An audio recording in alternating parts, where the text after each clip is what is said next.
E aí, tudo bem com vocês? Mais ou menos. A maioria está empolgado com o início do semestre. Tá, né? A maioria que eu já conversei com alguns disseram que estão muito empolgados, né? Eu também estou muito empolgado, na verdade, para o início do semestre.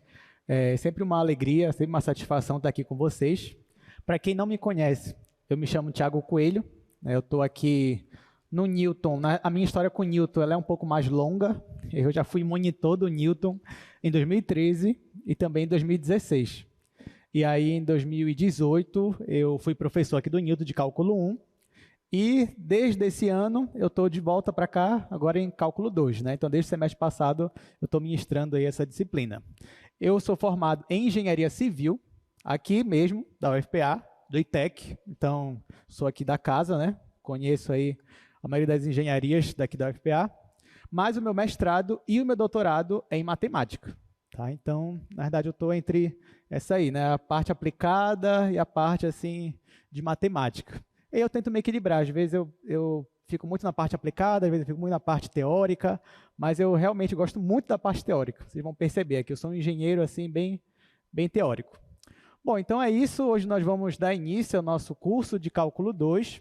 E antes, gente, eu precisaria saber se algum de vocês aqui, que está aqui agora, né, aqui na sala remota, nunca fez o Newton na vida, fez cálculo em outro lugar? Levante a mão, por favor. Ou então nós temos aqui alguns, muito bem, então já identifiquei aqui alguns que nunca tiveram aula no Newton. Então é importante a gente fazer uma introdução aqui ao Newton, né? Como é que funciona? Porque vocês já perceberam, obviamente, que é bem diferente do usual, né? A gente não está numa sala de aula convencional, né, com pouca gente, eu aqui dando aula como vocês estão acostumados. Então, o Newton tem toda uma estrutura excelente, né? Vocês já perceberam. E aí, a dinâmica aqui, ela funciona um pouquinho diferente. Então, para iniciar a nossa aula, eu vou mostrar aqui rapidamente uma apresentação do Newton, tá bom? Então, vou puxar aqui uns slides. É claro que a maioria já vai saber do que eu vou falar, então eu não vou me alongar muito nisso, né? Mas, como é que funciona o nosso projeto Newton, né? Então, daqui a pouco vai aparecer o slide para vocês. Tudo bem. Bom, então vocês já perceberam que o projeto Newton ele funciona em forma de aula expositiva ainda, só que agora a aula expositiva aí, ela envolve bem mais tecnologia, né? Então vocês já perceberam que além desse auditório, onde vocês estão agora, nós temos também algumas salas integradas. O que seria essa sala integrada? É uma outra sala aqui do prédio, onde talvez tenha gente lá, quer ver? Vamos olhar aqui, ver se tem alguém nas salas remotas. Olha aí. Então, você já sabe que tem umas salas aqui que você pode ir para lá e de lá você assiste aqui a aula. E aí, pessoal, tudo bem com vocês? Tudo certo? Quem está empolgado para cálculo 2 em semestre, levanta a mão. Ó, você vê que todo mundo levantou a mão, né? Vocês perceberam?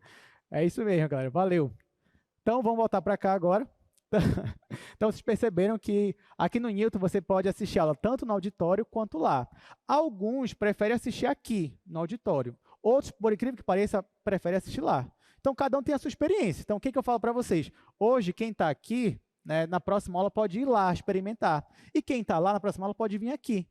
E aí você vê o que você achar melhor. Né? O importante é você estar aqui no prédio assistindo às nossas aulas. E aí, ó, vocês, quem não sabe ainda, a hora que você quiser fazer uma pergunta, você pode ir no microfone. Então, vocês estão vendo que tem 2 microfones aqui. Tem microfone também lá nas salas conectadas. E aí, toda vez, eu estou na dúvida, o professor falou alguma coisa que eu não entendi direito. Aí você não vai ficar com vergonha. Você vem aqui no microfone, aí na mesma hora eu paro a aula, né? Eu falo, tem uma pergunta aqui. Aí a gente vai ver quem é que está no microfone, e aí você se apresenta. Você fala, meu nome é tal pessoa, eu sou do curso tal. E aí você faz a sua pergunta. E a gente vai tirar a sua dúvida. Claro que toda dúvida aqui é válida, tá, gente? Não tem esse negócio de, eu estou com vergonha porque eu acho que a minha dúvida é ruim. Não existe dúvida ruim, só existe dúvida boa. Inclusive, sempre que alguém pergunta aqui, é impressionante como a aula, isso agrega para a aula. Vocês vão perceber aí ao longo do semestre também. Então, continuando aqui.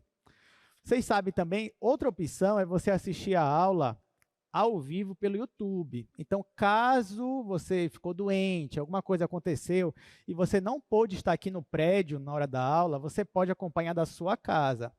Só uma observação, gente. Isso que a gente faz aqui conta a frequência. A frequência ela é obrigatória. Então, professor, eu posso assistir 100% das aulas em casa? Não. né? Você tem que estar aqui, pelo menos 70% das vezes aqui. E quando você não puder, tudo bem, você pode assistir da sua casa, a gente transmite aqui ao vivo para vocês.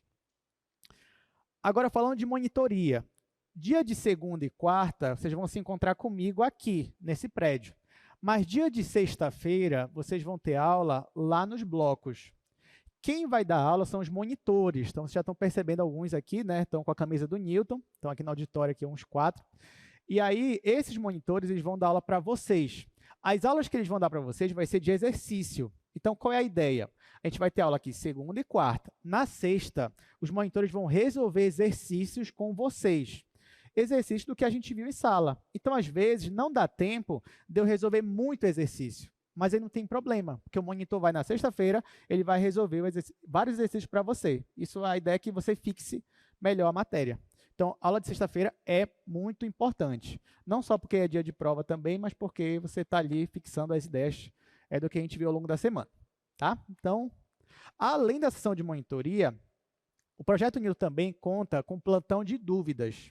O que é o plantão? É uma sala que tem bem aqui no térreo, bem aqui perto do nosso auditório, e lá vai ter os monitores, você pode ir lá para tirar dúvidas de cálculo com eles. Então, às vezes, eu não entendi direito o que o professor falou. Aí, se você quiser também, você pode ir lá no plantão e conversar com eles. Olha, eu não entendi essa parte aqui que o professor explicou, você pode me explicar? Ele vai explicando para você. Né? Vocês vão resolver algumas listas ao longo do curso. Então, quando você tiver dúvida em alguma questão, você pode ir lá também perguntar para eles. Mas é dúvida assim, não é aquela dúvida que você chega lá com o monitor, aí você fala assim, estou com dúvida na lista. Aí ele vai falar assim, tá, qual é essa dúvida? Aí você vai falar assim, na questão 1. Aí ele vai te falar, mas o que da questão 1? Você vai falar toda a questão. Não, não é assim que funciona, né? Ou então você vai falar assim, a lista inteira, de 1 a 5, todas as questões. Não, você vai estudar primeiro, vai tentar fazer, e quando chegar lá é só para esclarecer as suas dúvidas. Então o Projeto Newton também conta com esse dispositivo aí para vocês, tá bom? Muito bem, e outra coisa, assim, os horários do plantão é de 9 ao meio-dia e de 2 da tarde às 6. Tá, olha, de 9 às 12, de 14 às 18. Outra coisa que a maioria está acostumado é a nossa plataforma Moodle. Inclusive, você já tem acesso, já foi enviado para vocês aí a senha e o usuário de vocês, tá bom? Essa plataforma aqui, a plataforma Moodle, ela não é só um ambiente de interação, onde você tem fóruns, tem chats lá, mas é principalmente por aqui que vocês vão postar a lista de exercícios de vocês.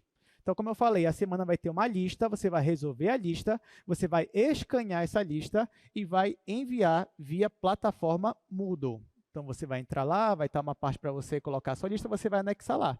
E aí, depois os monitores vão corrigir a sua lista, tá bom? Como é que vai funcionar a lista para este semestre? Primeiro, a lista ela vai ser lançada toda sexta-feira, às 6h30 da noite. Ou seja, depois que você já fez a sua prova, para descansar, o que você vai fazer? Você vai baixar a lista e fazer a lista. Tá? Porque o aluno do Newton, ele descansa assim. Ele acabou de fazer uma prova, para ele relaxar, ele vai fazer uma lista. Tá? Então, é assim que funciona. Então, 6h30 vai estar disponível a lista e você já pode fazer. Cada lista vai ter 5 questões envolvendo assuntos que já passaram ou que ainda vão ser dados. E a lista precisa ser entregue até a quinta-feira seguinte, às 23h59. É claro que você, como aluno do Newton, você não vai esperar 11h50 da quinta-feira que vem para entregar a lista. Claro que não, porque nessas horas tudo acontece. Falta luz, o sistema fica fora do ar, enfim, tudo acontece. Você se atrasa para chegar em casa, chega depois da meia-noite, então você não vai fazer isso. Pelo contrário, o que foi que eu disse? Sexta-feira você fez prova. Aí, na mesma sexta, para relaxar, você baixa a lista e faz a lista. Faz o final de semana todinho. Sábado, domingo, faz a lista. Sexta e sábado, principalmente, resolve toda a lista.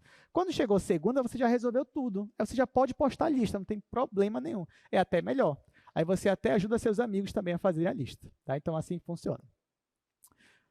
Muito bem, então, aqui nós temos uma meio que novidade, mais ou menos novidade, né? Semestre passado, você já sabe que a lista valia 1 ponto, né? Esse 1 ponto era o quê? Era extra, né? Você a prova valia 10, aí no final você tirava lá o seu 10, aí vinha com a lista, mais 1 ponto, ficava com 11, né? Mas aí, como muita gente ficava com 11, a gente fala, poxa, a lista está quase que não sendo aproveitada, né? Então, esse semestre agora, a lista ela vai valer 1 e a prova vai valer 9.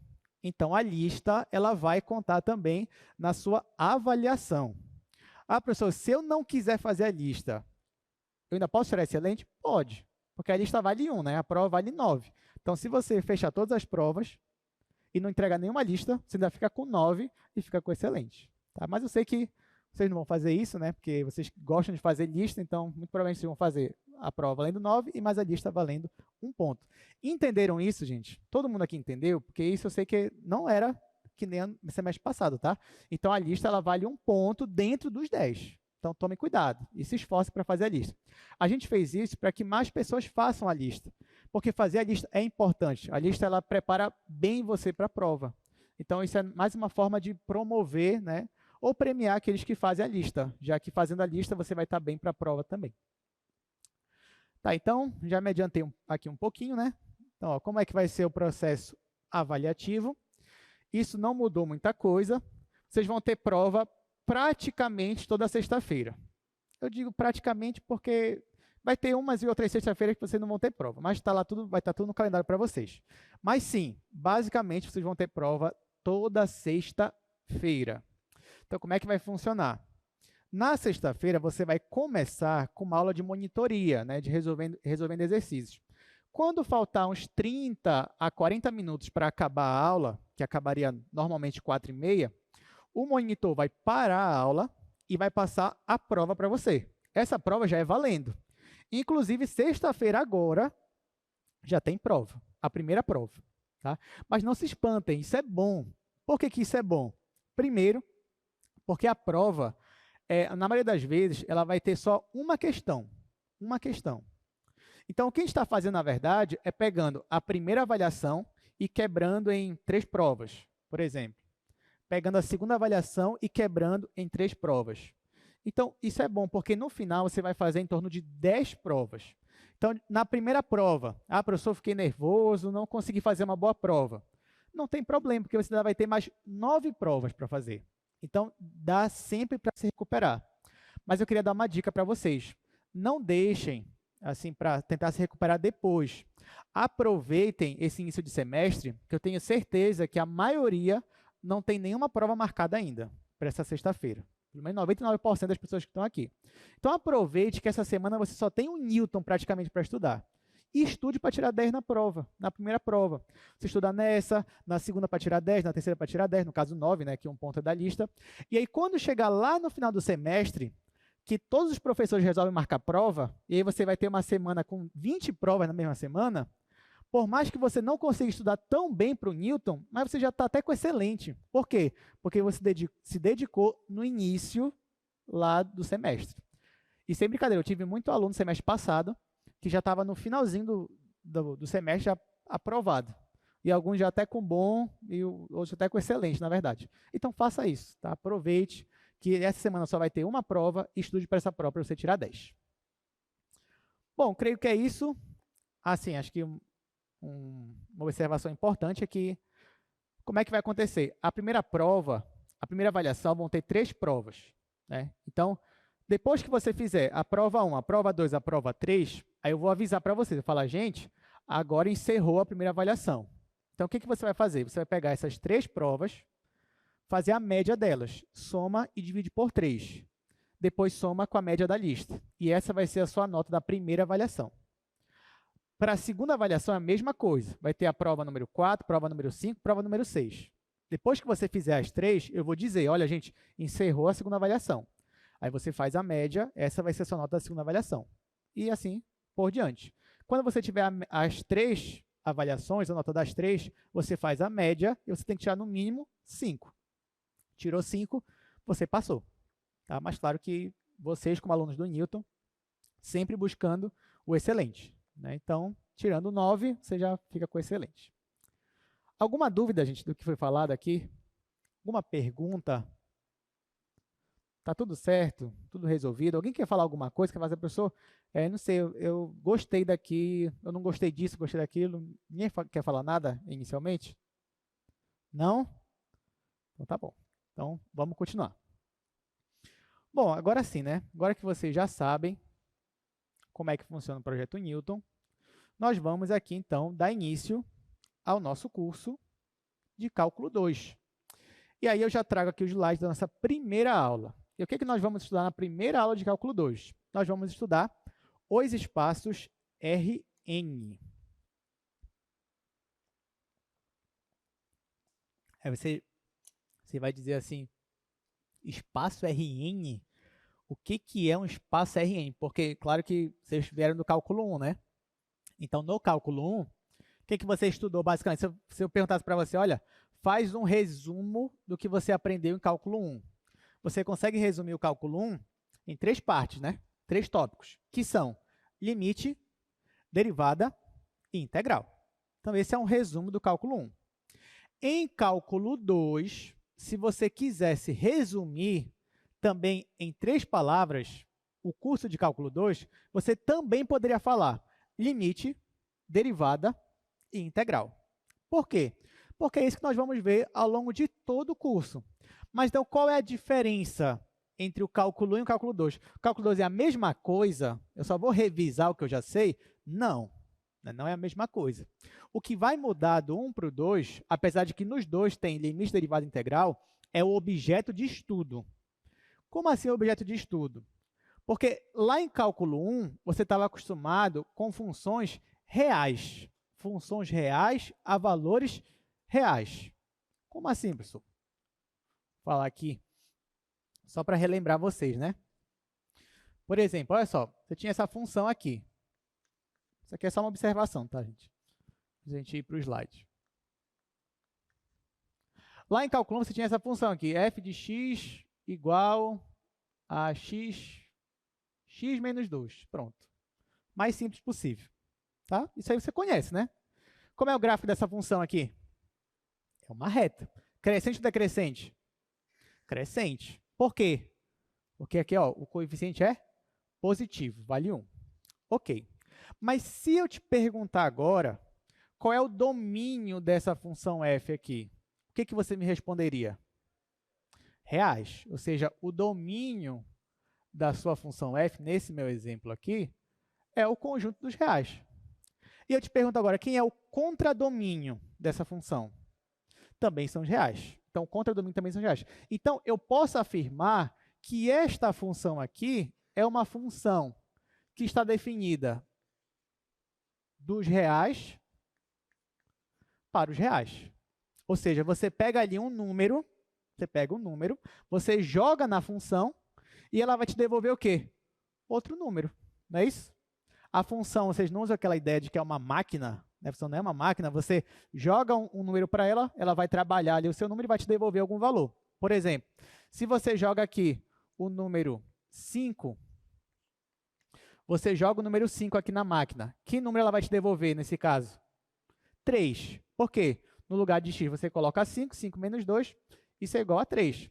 Então, você jogou um número lá e ela te devolveu outro número. Poderia ser o mesmo número? Poderia. Se eu jogasse aqui o número 2, ela ia me devolver que número? 0. Né? Se eu jogasse o número 1000, ela ia me devolver que valor? 998. E assim por diante. Então, você percebe que lá em Cálculo 1, você trabalhava com funções desse tipo aqui. Funções reais em reais. E quando você usava limite, derivada integral, era para funções que sempre era algo parecido com isso, ou era um subconjunto dos reais. Aqui em Cálculo 2, não vai ser assim. Claro que a gente vai usar algumas funções desse tipo aqui. Mas em Cálculo 2, digamos, fica um pouco mais divertido, né? Fica um pouco mais interessante. Por quê? Porque o objeto de estudo, ou seja, esses espaços aqui, ó, não são mais só o espaço real. Por exemplo, em Cálculo 2, você vai aprender como trabalhar com uma função desse tipo aqui, ó, de R2 em R. Ou então, você vai aprender a trabalhar com uma função assim, ó, H, que vai do R no R3. Você vai aprender a trabalhar com R2, com R3, com R4, R5 e assim por diante. Tá? Então, por isso, gente, que eu preciso falar para vocês, primeiramente, o que é esse negócio de R já? R, R2, R3, o que é isso? Então, eu preciso que você saia daqui, pelo menos, entendendo o que é isso daqui, tá? Então, se alguém perguntar para você, o que é o R4? O que é o R5? Você saiba responder para essa pessoa, tá bom?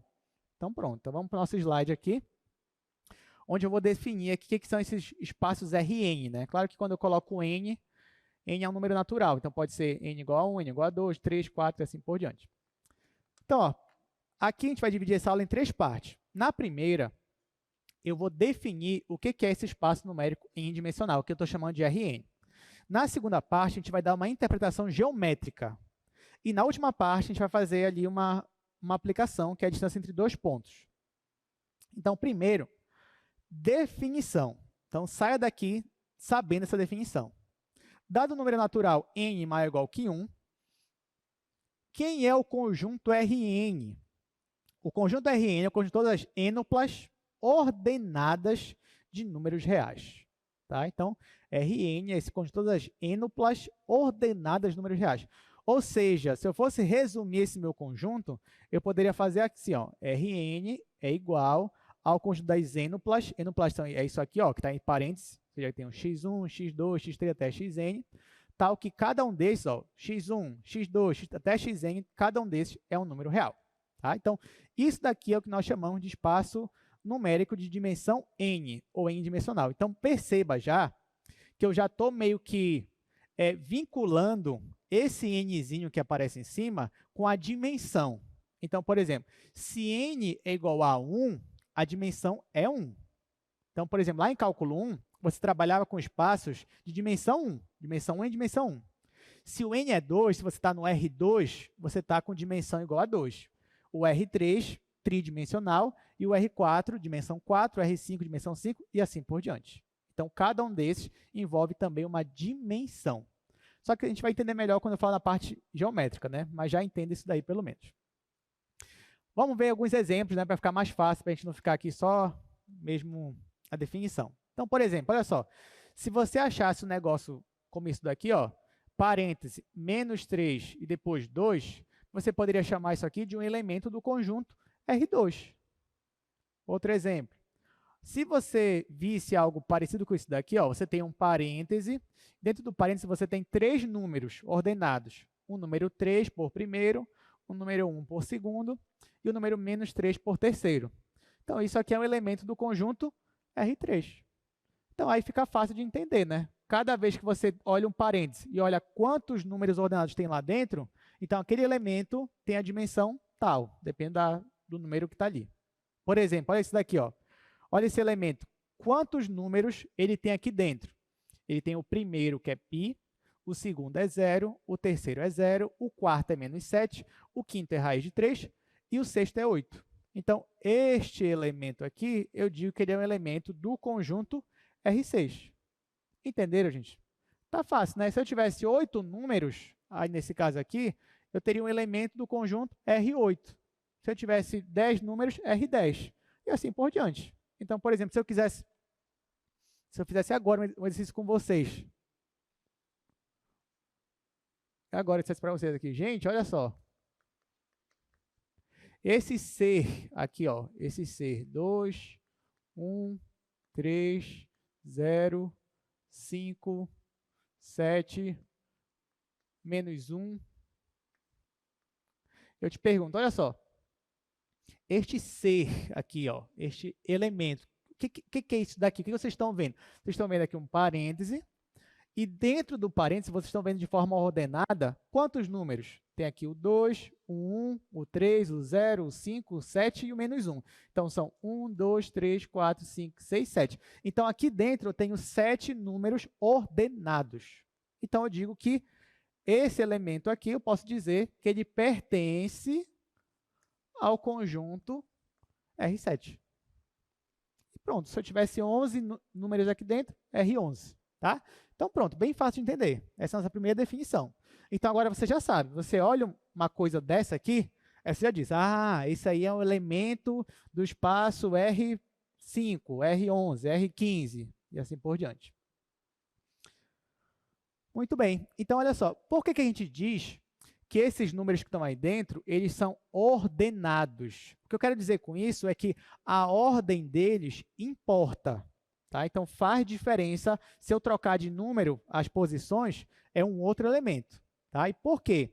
Porque a primeira proposição que a gente tem aqui é da igualdade entre elementos. Então, se você tem dois elementos aqui, ó, o elemento alfa, esse elemento alfa é do Rn, ó, ele tem n coordenadas.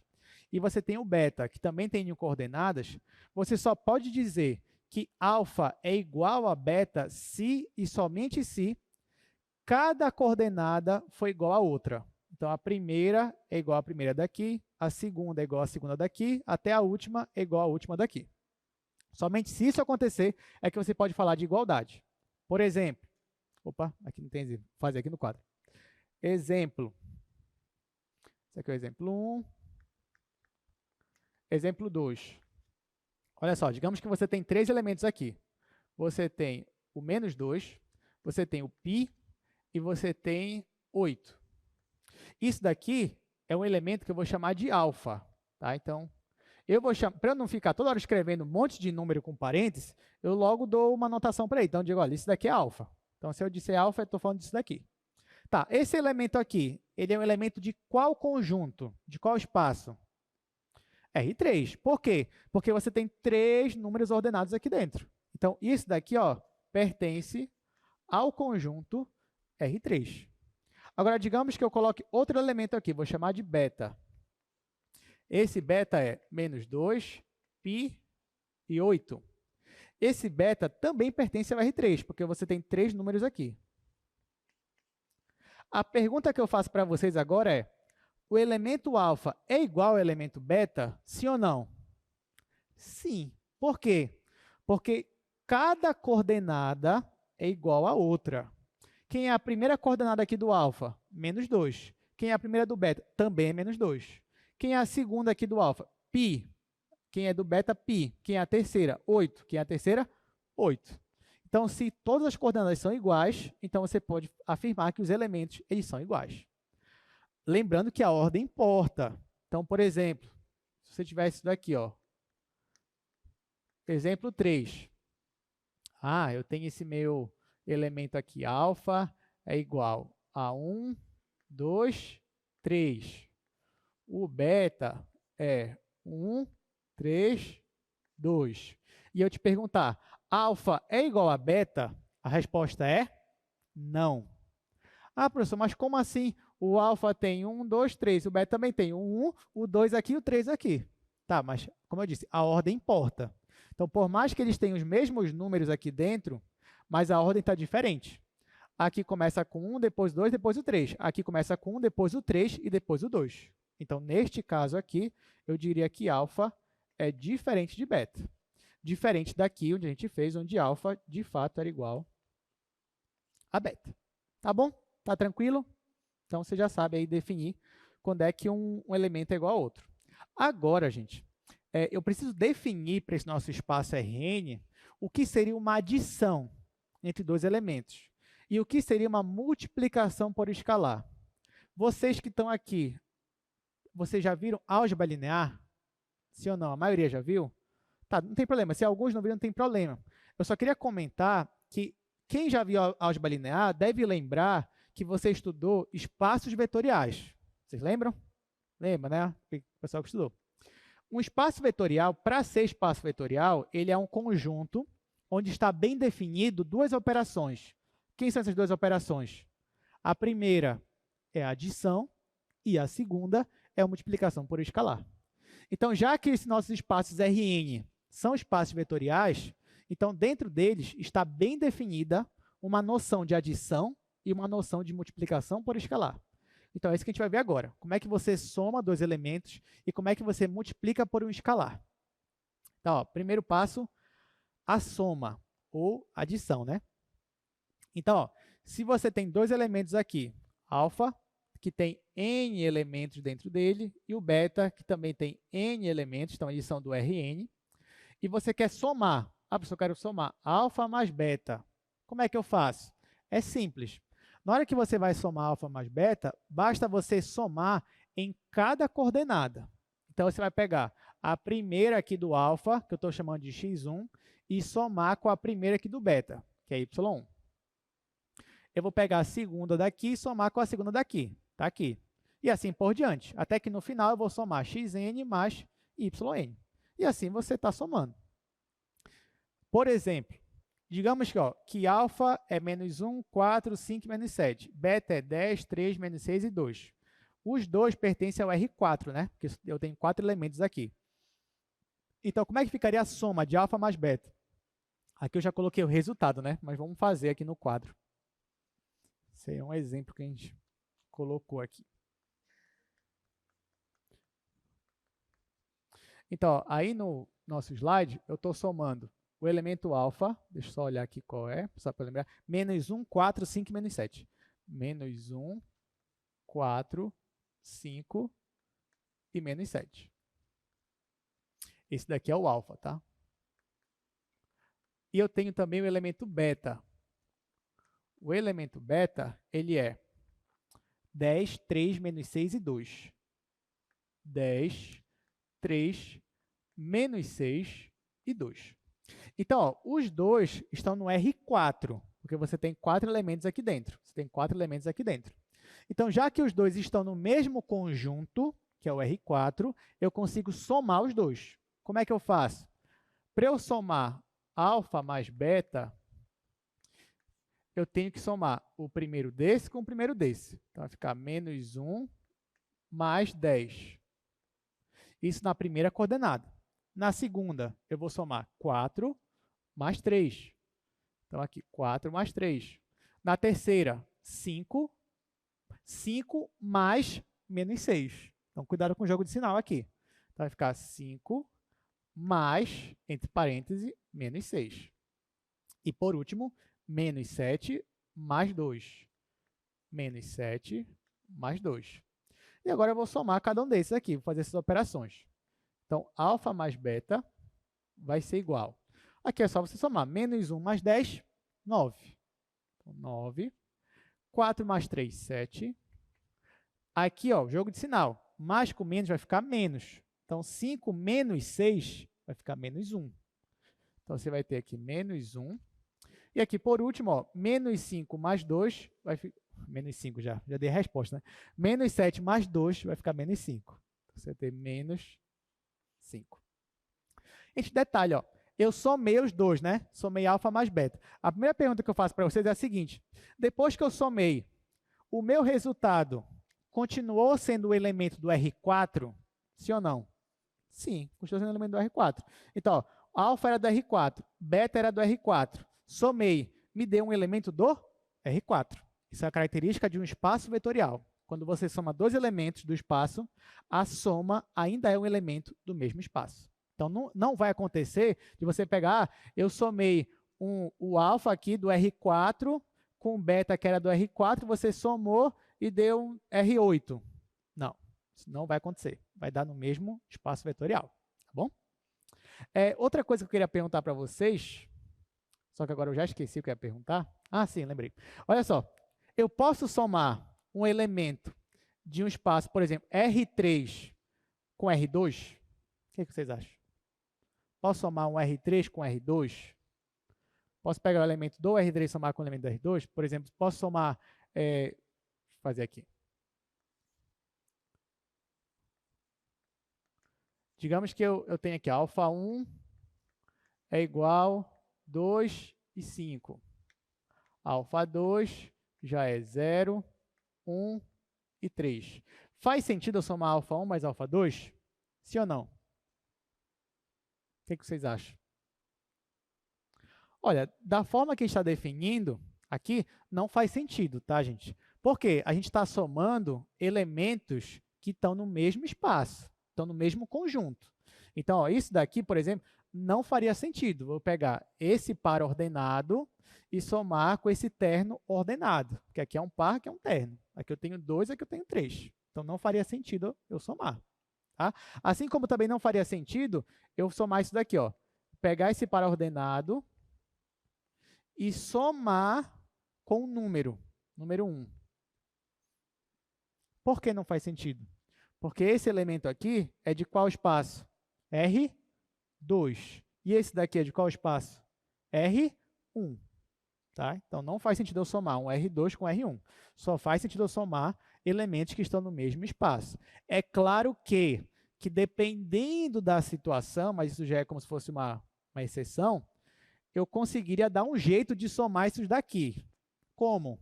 Ah, já que esse daqui só tem dois elementos aqui, eu posso considerar que o terceiro é 0 e somar. Claro, se isso tiver alguma motivação física, ok, você pode fazer isso. Mas, a priori, a ideia é que não. Você não vai conseguir somar esses dois elementos, tá bom? Então, voltando para cá. Então, isso daqui ó, não faz sentido somar dois elementos. Então, eu estou sempre somando elementos do mesmo conjunto e o resultado é um elemento também do próprio conjunto. Outra parte agora aqui. Falando agora na segunda operação, que é multiplicação por escalar. Gente, quando eu digo escalar, vocês estão acostumados com esse termo escalar? O que é um escalar para vocês? O que é um escalar? Escalar você pode entender como um número, uma constante. Ou melhor, já que a gente está falando de espaços Rn, toda vez que eu falar escalar, escalar é um elemento do R1. Tá? Então, escalar, para a gente aqui, é um elemento do R1. Então, ó, por exemplo, bora voltar aqui para o quadro. Por exemplo, esse elemento aqui, eu poderia chamar ele de escalar? Não. Por quê? Porque ele é do R7. Esse daqui eu poderia chamar de escalar? Não. Por quê? Porque ele é do R3. Agora, esse elemento aqui, ó, que eu já até dei um X nele, né? Aqui, ó, o 1, eu poderia chamar de escalar? Sim ou não? Sim, porque o 1 é o elemento do R1. Então, todo número sozinho, sem parêntese, é um escalar, ok? Então, olha só, eu vou definir agora como é que eu multiplico um elemento desse daqui, ó, que você pode chamar de vetor, né, ou o elemento do R2, o elemento do R3, como é que eu faço para multiplicar isso daqui com uma constante? Ou seja, faz sentido eu pegar um elemento do R7 e multiplicar com escalar? A resposta é sim, faz sentido. Como é que eu faço? Aqui. Vamos lá. Se você tem o elemento alfa, e este elemento alfa ele tem n coordenadas, ou seja, o elemento do Rn, e C é uma constante, ou seja, C é o elemento aqui do R1. Como é que você vai multiplicar o alfa com C? É simples também. Olha só, então, nessa multiplicação, o que você vai fazer? Você vai pegar o C, que é a sua constante, e multiplicar por cada elemento de alfa. Então, você vai pegar C multiplicar com x1, C multiplicar com x2, e assim por diante até o último elemento. Por exemplo, se o seu alfa é esse elemento aqui, ó, menos 1, 4, 5 e menos 7. Então, como seria a multiplicação? 4 vezes alfa, ou seja, eu quero multiplicar o escalar 4 com o meu elemento alfa. Como é que ia ser? Bora fazer aqui no quadro, aí já está a resposta, né? Esse daqui, nosso exemplo 5. Claro que você mesmo já pode fazer no seu caderno. Pega o seu caderno nessa hora, já vai resolvendo. Mas isso aqui é só mais um exemplo, tá, gente? Bora voltar para o slide só para eu decorar. Ó, alfa é menos 1, 4, 5 e menos 7. Alfa é igual a menos 1, 4, 5 e menos 7. Tá, então pronto. Aí eu vou multiplicar por 4. Deixa eu só ajeitar isso aqui. Então, nós temos esse elemento aqui. Você já pode observar que esse elemento aqui é do conjunto R quanto? R4, né? Então, tem 4 elementos, R4. Beleza. Aí eu quero pegar esse elemento aqui, alfa, ó, vou multiplicar por 4. Faz sentido eu pegar um elemento do R4 e multiplicar por um número que é do R1? Faz. Nesse caso, faz. Quando é um escalar, faz sentido. Então, o que eu vou fazer? Eu vou pegar esse escalar aqui e multiplicar por cada um desses números que estão aqui dentro. Então, aqui vai ficar 4 vezes menos 1. Na segunda coordenada, vai ficar 4 vezes 4. Na terceira, 4 vezes 5. E na última, 4 vezes menos 7. E agora é só multiplicar, né? Então, quem seria 4 vezes alfa? Aqui seria 4 vezes menos 1, menos 4. 4 vezes 4, 16. 4 vezes 5, 20. 4 vezes menos 7, menos 28. Menos porque mais com menos vai dar menos. 4 vezes 7, 28. Então, ó, você tem isso daqui. Aí eu te pergunto, depois que eu peguei o elemento do R4 e multipliquei com uma constante, o que deu aqui? Esse elemento aqui é de onde?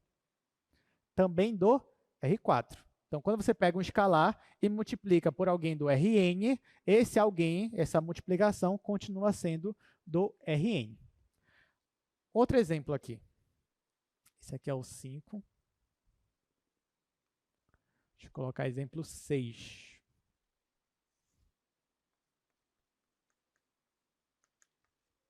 Digamos que eu tenho o número beta igual a π, número de Euler, e menos 1.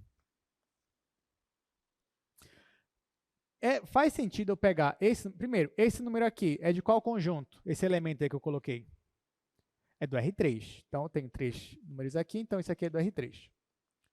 Faz sentido eu multiplicar esse elemento aí por 0? Sim ou não? Faz sentido? Posso fazer isso? Pode, né? O que vai dar aqui? Vai dar 0? Sim ou não? Vamos lá. Aqui, eu multipliquei um elemento do R4 por um escalar e deu um elemento do R4, né? Aí eu falei para vocês o quê? Que sempre que você multiplicar um número, um elemento do Rn por um escalar, você vai continuar no mesmo conjunto, no Rn.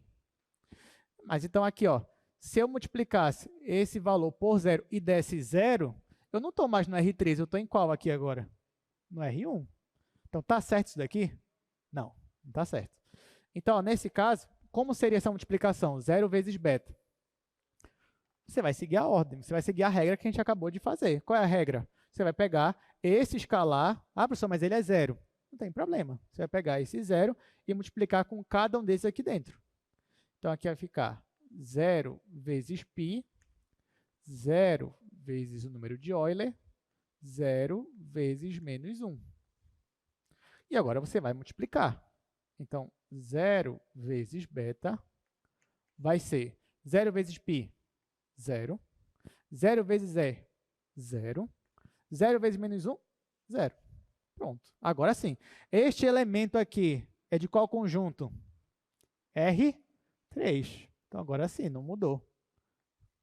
Então, ó, sempre que você multiplicar por 0, você vai ter um elemento do conjunto Rn, onde todas as coordenadas são 0.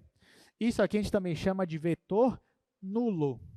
Vetor nulo não quer dizer que ele seja o 0, quer dizer que todas as coordenadas dele são 0, mas ele tem ainda n coordenadas. Então, se eu estou no R3, eu tenho 3 coordenadas com valor 0. Tá bom? Entenderam essa parte, gente? As operações? Tá fácil até aqui?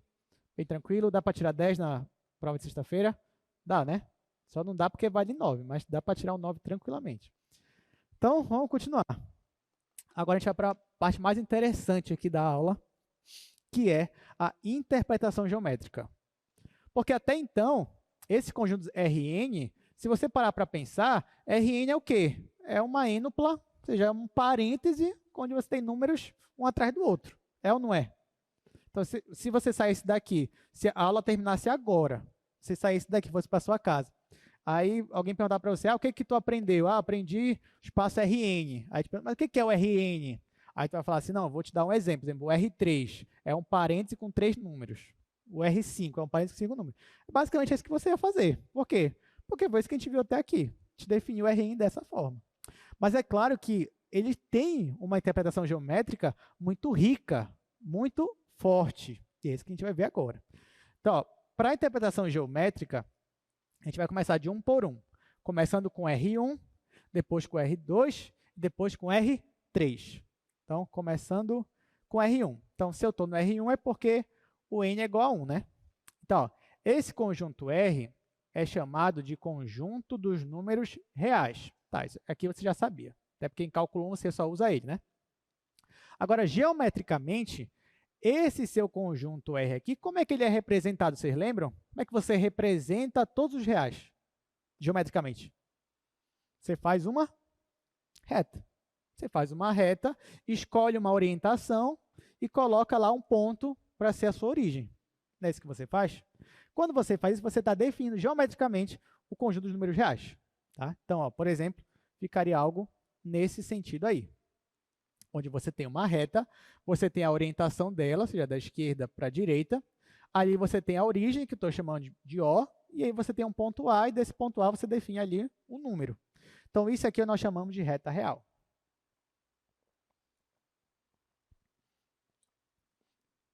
Agora, deixa eu ir aqui para o quadro, só para a gente lembrar mais alguns conceitos disso daí.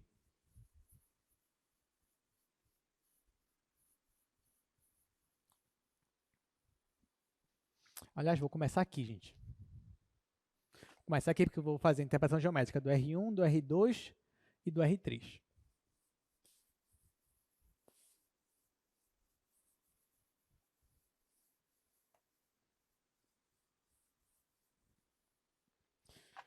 Então, vamos lá, interpretação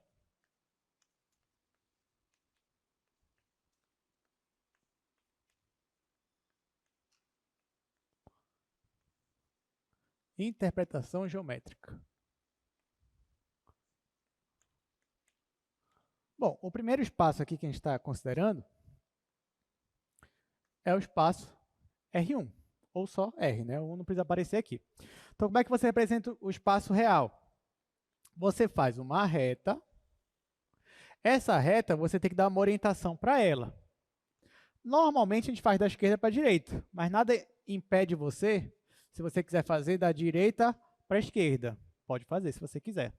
Ah, professor, tem que ser horizontal? Não. Quer fazer na vertical? Faz. Aqui, ó. Pronto. Vertical. Está aqui uma reta orientada, orientei de cima para baixo. Aí só marca uma origem. A origem é aqui. Pronto. Acabou. Então, você não precisa sempre fazer assim, tá, gente? Inclusive, depende de algum problema na física, por exemplo, quando você vai estudar queda livre, né, de corpos, você usa essa orientação aqui. Né? Você usa uma reta mesmo vertical. Então, tá. Então, aqui você tem uma reta. Eu marco um ponto para ser a origem. E a partir do momento que eu marco a origem, eu tenho que definir duas coisas aqui, tá? Três coisas, né? Porque a primeira foi a orientação. Eu defini a orientação da esquerda para a direita. A segunda é definir a origem. A terceira é definir uma distância, um parâmetro, ou seja, quanto que vai ser a minha unidade, quanto vai valer 1. Então, digamos que eu diga que 1 é daqui até aqui. Então, aqui vale 1. Então, a partir do momento que eu disse que daqui para cá vale 1, então eu sempre vou ter que seguir a mesma distância. Então, se eu quero ir para o 2, eu vou pegar a mesma distância. Daqui para cá, eu vou jogar aqui, ó. E agora esse aqui vai ser o 2. Se eu quero ir para o 3, eu posso fazer o 3 para cá? Não. Se eu já disse que a minha distância de um número para o outro vai ser isso daqui, então sempre eu vou seguir. Então, aqui vai ser o 3.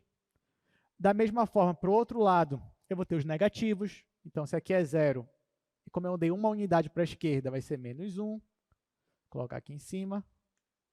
E assim por diante. É só número inteiro nessa reta? Não. Ah, eu quero saber onde é que está 1 sobre 2. O meio. O meio está mais ou menos por aqui, entre o 0 e 1. Vou colocar 1 sobre 2. Onde é que está o π, número π? Ah, o π está entre o 3 e o 4, mais perto do 3. Então, jogo o π mais ou menos aqui. E assim por diante. Então, isso daqui era a nossa reta. Onde é que você encontra isso na prática, né, no dia a dia? É claro que a nossa vida, o nosso mundo, ele não tem só uma dimensão, né? Porque isso aqui eu estou falando de um espaço. Lembra que o n aqui representa a dimensão dele. Então, nesse caso aí, qual seria a dimensão dessa reta? Dimensão 1. Nós vivemos num mundo, o quê? Bidimensional? Não. A gente vive num mundo o quê? Tridimensional. Então, se você vive espacialmente em um mundo tridimensional, o que você enxerga, o quadro, o apagador, o giz, o professor, tudo é tridimensional.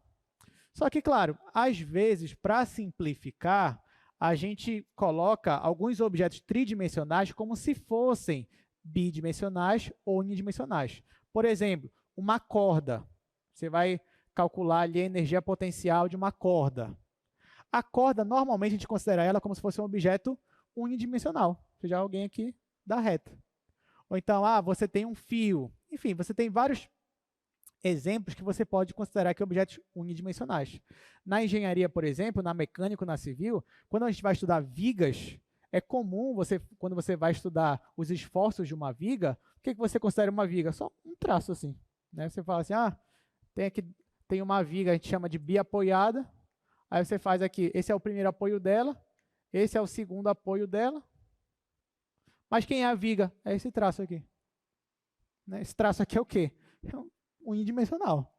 Né? Claro que você pode analisar a seção dela, ela vai ser bidimensional, enfim, mas de certa forma você não deixa de ver o elemento como se fosse unidimensional. Então, na vida real, você ainda encontra, pelo menos abreviando algumas coisas, você encontra alguns elementos ali unidimensionais. Entenderam, gente, até aqui? Então, vamos para o R2 agora.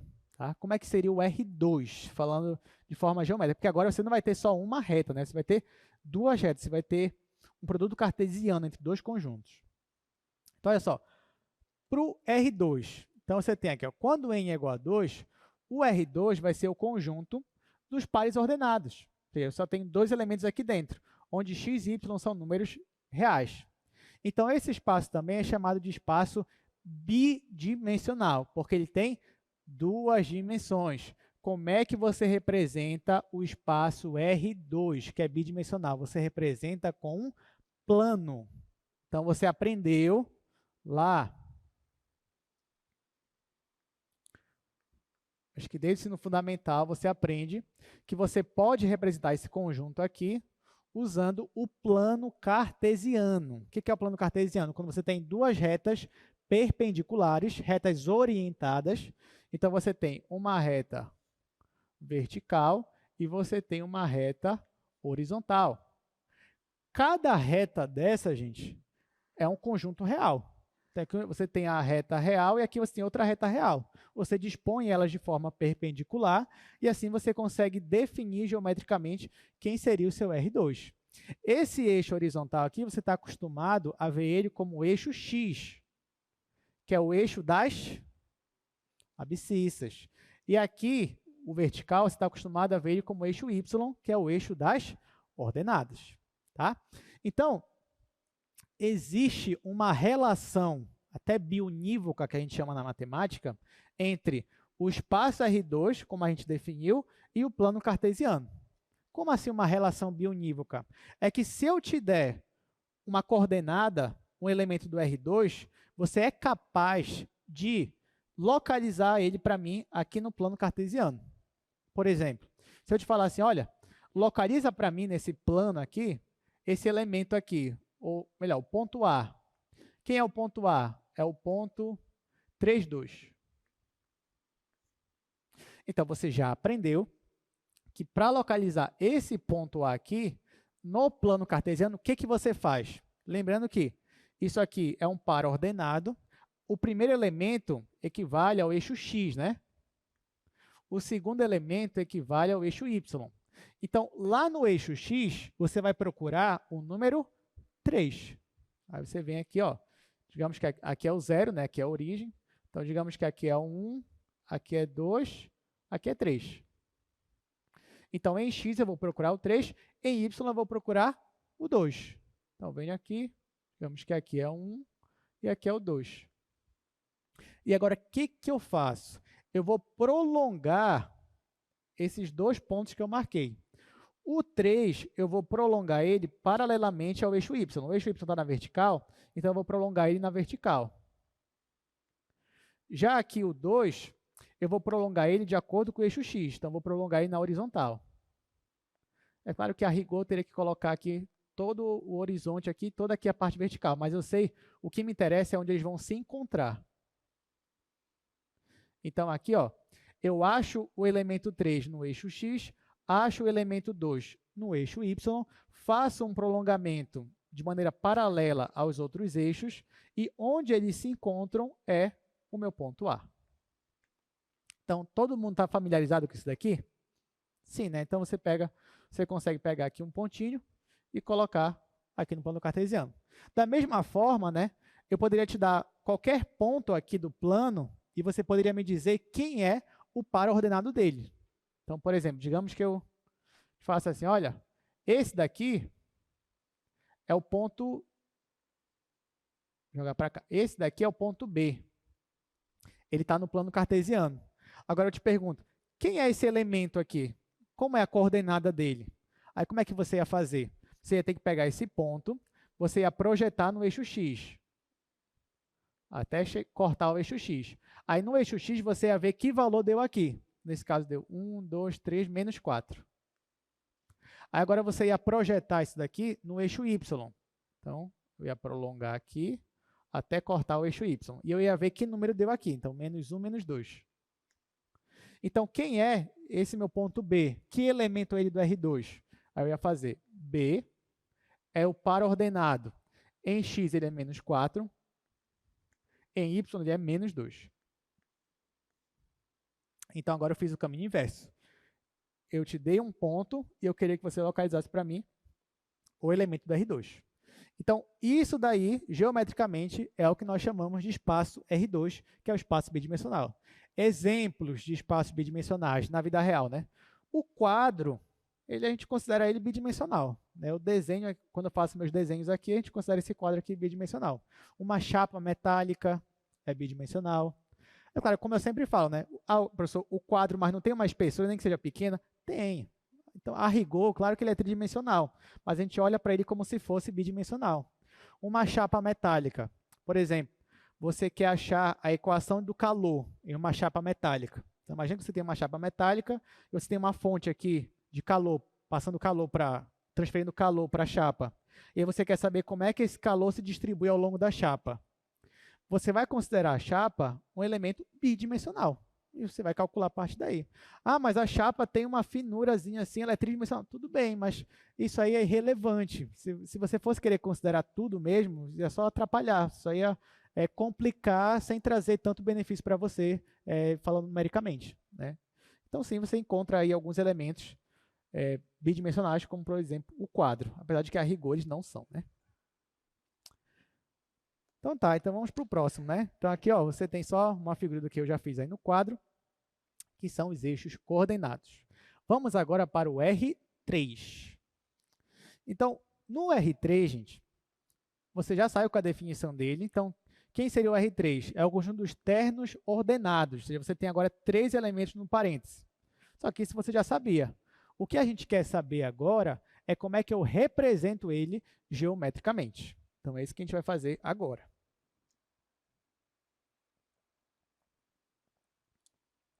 Bom, aqui já entra um pouco de novidade, né? Porque normalmente você não vê o R3 geometricamente, né? Em curso de cálculo 1. Mas aqui em cálculo 2, você vai ver muito o R3. Então é importante a gente se familiarizar com ele, tá bom? Então, para você desenhar o R3, primeiro você desenha, deixa eu colocar aqui R3. Primeiro, você desenha 2 eixos perpendiculares, tá? 2 eixos. Agora, para fazer o R3, não bastam 2 eixos. Você precisa de o quê? De um terceiro eixo. Só que esse terceiro eixo também tem que ser perpendicular, tem que ser ortogonal aos 2 eixos, ao mesmo tempo. Então, nesse caso, gente, o que eu precisaria... Como é que você faria um eixo que fosse perpendicular a esses 2 ao mesmo tempo? Assim, na realidade, para eu desenhar isso daí, eu precisaria desenhar algo saindo do quadro. Ó, porque note, por exemplo, aqui, ó, o giz aqui, ó, nessa posição, ele forma um eixo perpendicular a esse eixo aqui e, ao mesmo tempo, perpendicular a esse eixo aqui. Sim ou não? Forma, né? Então, para que eu fosse fazer um desenho mais realista possível do R3, eu precisaria de uma caneta 3D. Não sei se vocês já viram ela. Uma caneta assim, você desenha aqui, ó, e ela vai se formando. Então, se eu tivesse isso, ótimo, excelente. Porque aqui eu faria 2 eixos e o terceiro eu pegava a caneta e jogava para cá, saindo do quadro. E aí você ia ter 3 eixos aqui perpendiculares entre si. Claro que a gente não vai fazer isso, né? Então, eu vou dar a ideia de que eles são perpendiculares. Como? Só para isso aqui, ó. Né? Então, claro que se a gente fosse usar rigor, isso aqui não é perpendicular, né? Mas aqui eu estou dando uma noção de espaço, já que eu não conseguiria pegar um eixo e tirar aqui do meu quadro. Então, é assim que a gente vai desenhar o nosso R3. Eu sei que você está acostumado com esse eixo aqui ser o X e esse eixo aqui ser o Y. E pode continuar assim, sem problema nenhum. Mas aqui em cálculo 2 é normal, por convenção, que esse daqui seja o eixo Y e esse daqui seja o eixo Z e o daqui que é o eixo X. Tá? Então, é como se você pegasse... Não tem o seu plano cartesiano? O seu plano cartesiano não estava assim? Aí ele deitou. Ó, então, é como se você tivesse plano cartesiano, ó, ele deitou no chão. Então, está aqui o X e o Y. E o Z, ele vai representar a nossa altura. O Z, a gente chama ele também de eixo das cotas. Tá? Então, ó, se eu for pegar um pontinho aqui, agora ele vai ter projeções em X, em Y e também em Z. Aliás, eu até indico vocês, enquanto vocês estão olhando, né? Tente desenhar no caderno de vocês, tente desenhar aqui um pontinho, aqui no espaço, aqui. Tenta fazer um pontinho aqui e faz a projeção aqui em X, Y e Z. Isso aqui é muito importante, tá? Para quem vai ser aluno de cálculo 2, porque vocês vão precisar desenhar muito isso daí. Você vai ter um pontinho no espaço que nem o nosso aqui tridimensional.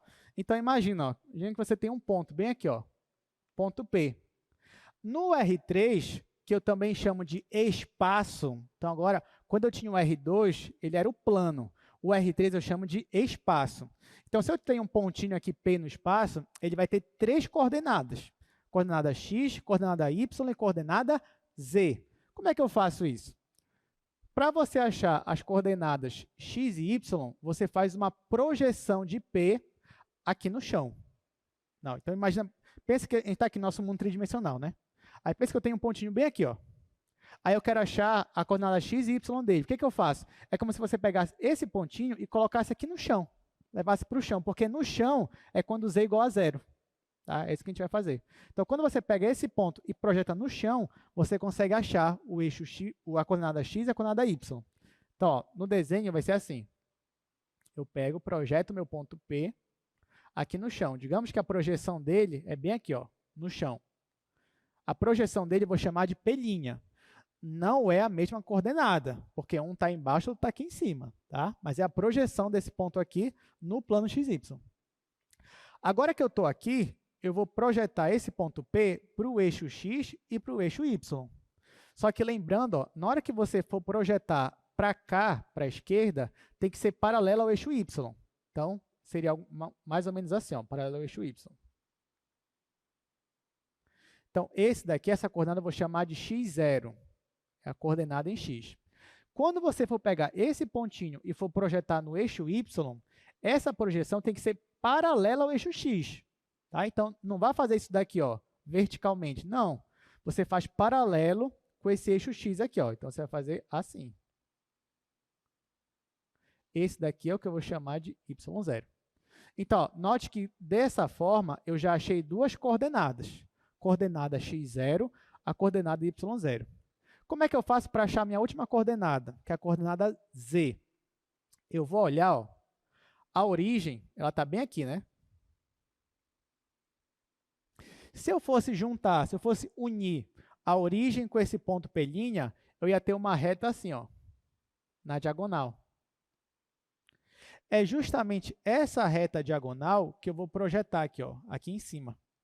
Então, fazendo uma reta aqui de forma paralela,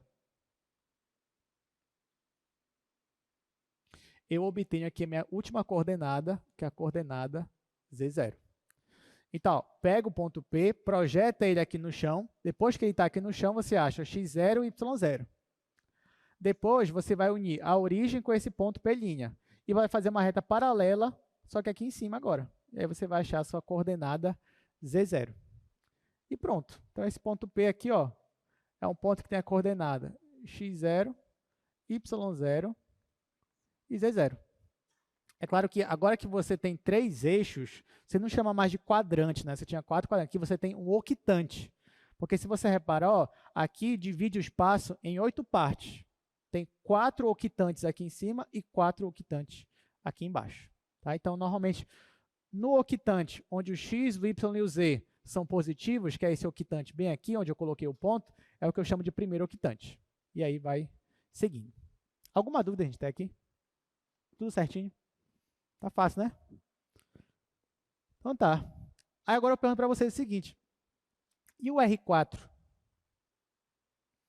Ó, porque a gente desenhou o R1, desenhou o R2, desenhou o R3. E o R4? Você já para pensar no R4? Gente, o R4, você consegue ter apenas uma noção dele. Por quê? Porque, como eu falei, espacialmente falando, nós só temos 3 dimensões. O nosso mundo aqui, ele é tridimensional, né, espacialmente falando. É claro que, depende do que você for estudar, é comum, por exemplo, na física, a quarta ordenada ser o tempo, e aí você tem um elemento do R4, é nada mais do que um elemento que você tem um parêntese, e dentro dele você tem 4 elementos. Os 3 primeiros são o espaço e o último é o tempo. Só que aí você me pergunta, não, professor, mas eu não quero saber de tempo, eu quero saber como seria enxergar espacialmente, visualmente o R4. Será que isso é possível? Bom, a gente pode ter pelo menos uma noção de o que seria se, de repente, você se encontrasse com um ser da 4ª dimensão. Né? Como seria isso? Bom, existe um livro na matemática que é muito famoso. E esse livro, eu até indico para vocês, o nome do livro é Planolândia. Tá? Então anote aí, o nome do livro é Planolândia. Isso nem, o subtítulo é Um Romance em Várias Dimensões. É alguma coisa assim. Então, Planolândia, um romance em várias dimensões.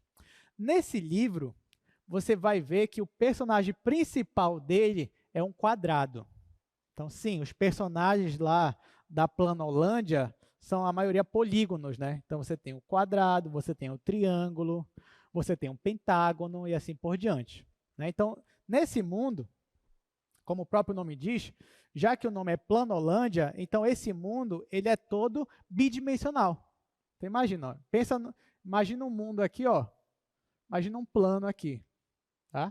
Imagina que esse plano aqui é a Planolândia, é a cidade bidimensional. E aí você tem um elemento dele. Claro que o elemento de um mundo bidimensional é um ser bidimensional também. Então, imagina que você tem bem aqui nele um quadrado.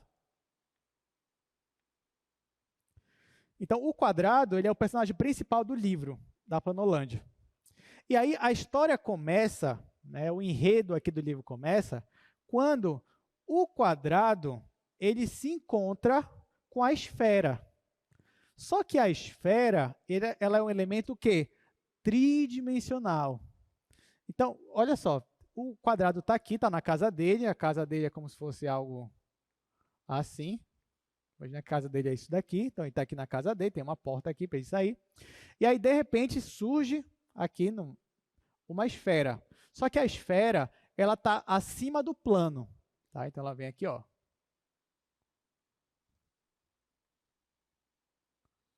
Desenhar aqui uma esfera de qualquer forma. Pronto, pense aqui é uma esfera, tá? Então está aqui a esfera, ó. Aí a esfera, ela está olhando toda a Planolândia, ó. Ela consegue observar. Então, o que isso tem a ver com o que a gente está vendo, né? Porque, ó, o que eu quero mostrar para vocês é como é que seria o encontro de um ser tridimensional com um ser da 4ª dimensão, né? Nós somos o quê? Não somos tridimensionais? Então, como seria o nosso encontro com uma pessoa da 4ª dimensão? Só que para você entender isso, eu preciso te mostrar primeiro como seria o encontro entre um ser bidimensional com um ser tridimensional. Quando você entende isso daqui, você consegue entender melhor como seria o seu contato aí com a 4ª dimensão. Tá? Então, está aqui o quadrado, aí a esfera chega aqui, olha a Planolândia e vê o quadrado. Aí ela começa a falar com ele, quadrado, quadrado. Aí ele estranha, ele fala, quem é que está me chamando? Aí a esfera fala, eu estou aqui. Aí ele fala assim, mas você está aí onde? Onde é que você está? Me diz onde é que você está. Aí o que a esfera vai dizer assim, olha, olha para cima. Olhando para cima, tu vai me achar. Só que qual é o problema? O problema é que para o quadrado não existe olhar para cima. Porque no mundo dele, ó, só tem duas dimensões. Não tem aqui, ó, o terceiro eixo. Então, ele nem entende o que seria olhar para cima. Ele não sabe o que é isso. Então, ele continua sem enxergar a esfera. Na verdade, ele nem sabe como é que ele conseguiria olhar para cima se no mundo dele não existe isso. Então, quando a esfera percebe que o quadrado não vai conseguir enxergar ela dessa forma, já que ele não vai olhar para cima, aí o que ela faz? Ela fala assim, olha, quadrado, já que tu não está me enxergando, eu vou entrar no teu mundo. E a esfera que estava em cima do plano, ela começa, ó, a entrar no plano. Olha, agora imagina, se você tem aqui um plano, você tem uma esfera, imagina a esfera entrando no plano. Quando ela entrar no plano, a interseção vai ser o quê? Vai ser uma circunferência, vai ser um disco, não é isso? Então, quando a esfera entrar aqui na casa do quadrado, vou apagar aqui só para dar espaço, a esfera fala assim, olha, eu vou entrar. Quando ela entra, o que o quadrado vê é um disco.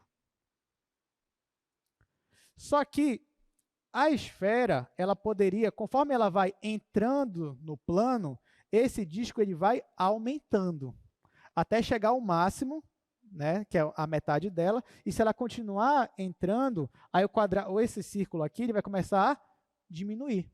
Se ela quiser só tangenciar, o quadrado ia ver só um pontinho.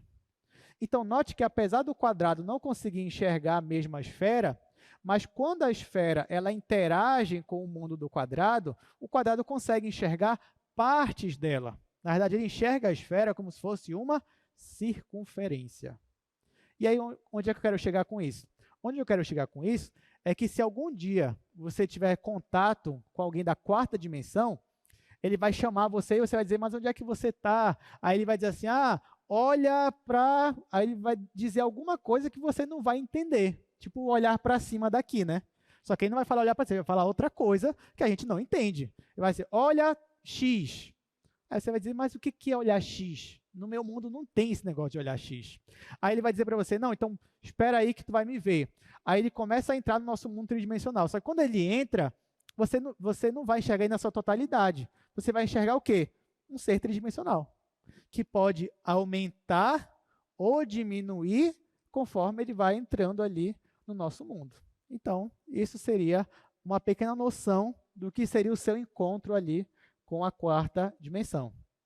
Anotaram? Posso perguntar na prova?